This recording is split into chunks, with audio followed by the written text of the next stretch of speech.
ओम जमदग्न्याय विद्महे महावीराय धीमहि तन्नो परशुरामः प्रचोदयात्। जय परशुराम, जय जय परशुराम, जय परशुराम। एक हाथમાં શાસ્ત્રની મર્યાદા ને બીજા હાથમાં શસ્ત્રની પ્રચંડતા। એ કોઈ ક્રોધ માત્ર નથી, એ તો છે અન્યાય સામે ઉઠેલો એક આક્રોશ, જેને ધર્મનું પીઠબળ છે। એક હાથમાં શાસ્ત્રની મર્યાદા ને બીજા હાથમાં શસ્ત્રની પ્રચંડતા। એ કોઈ ક્રોધ માત્ર નથી, એ તો છે અન્યાય સામે ઉઠેલો એક આક્રોશ, જેને જેને ધર્મનું પીઠબળ છે। જ્યારે જ્યારે ધરતી પર અહંકારની વેલ રક્ત પીવા માંડે, ત્યારે ત્યારે એ ફરસી એ પરશુ વિંજાય છે, કોઈના અંત માટે નહીં, પણ એક નવી ન્યાયી શરૂઆત માટે।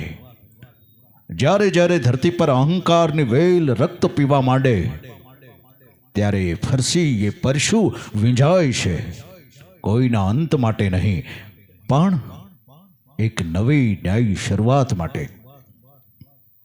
પરશુરામ એટલે જમદગ્નિનું તપ અને રેણુકાનું વાત્સલ્ય, ઋષિની શાંતિ અને યોદ્ધાની ક્રાંતિનો એક અદ્ભુત સંગમ।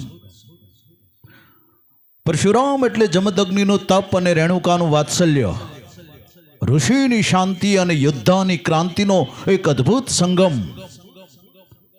કાયા પર ભસ્મની શીતળતા છે, પણ ભીતર તો અન્યાયને દજાડે એવો ન્યાયનો સૂર્ય તપે છે। એ રામ છે, પણ એની પાસે પરશુ છે। કારણ કે ક્યારેક શાંતિ સ્થાપવા માટે અશાંતિના મૂળ કાપવા જરૂરી હોય છે। એ રામ છે, પણ એની પાસે પરશુ છે, કારણ કે ક્યારેક શાંતિ સ્થાપવા માટે અશાંતિના મૂળ કાપવા જરૂરી હોય છે। અશાંતિના મૂળ કાપવા જરૂરી હોય છે। જય પરશુરામ, જય જય પરશુરામ, જય પરશુરામ।